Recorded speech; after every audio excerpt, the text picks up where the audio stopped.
12 wires, each having a resistance 2 ohm, are joined to form a cube. A battery of 6 volt EMF is joined across point A and C. The potential difference between E and F हमें निकालना है. VE minus VF ये value हमें calculate करनी है. ठीक है साहब. अब ध्यान से देखो, जब हम क्यूब के सवाल कर रहे थे, अगर इस पॉइंट पे बैटरी लगा रहे थे तो बाई सिमेट्री इस आर्म में कोई करंट नहीं जा रही थी, इस आर्म में कोई करंट नहीं जा रही थी. ये बात आपको क्लियर होगी. पहले एक सर्किट रीडिजाइन करते हैं.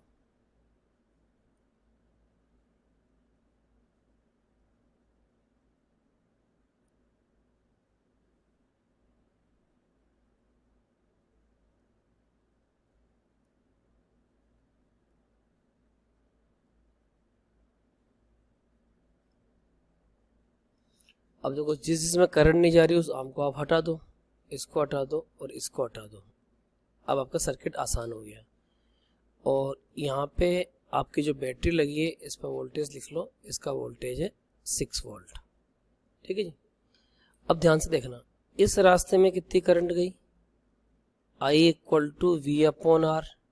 वोल्टेज 6 है और नेट रेजिस्टेंस 2 + 2 4 है. 6/4 we will calculate, it is 1.5 ampere. यानी इस रास्ते में मैं करंट लिख रहा हूँ, that current is known as 1.5 ampere. ये बात आपको फील हो गई.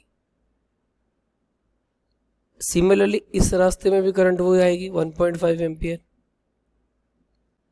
अब हमें इस रास्ते में कितनी करंट है उसके बारे में माइंड लगाना है.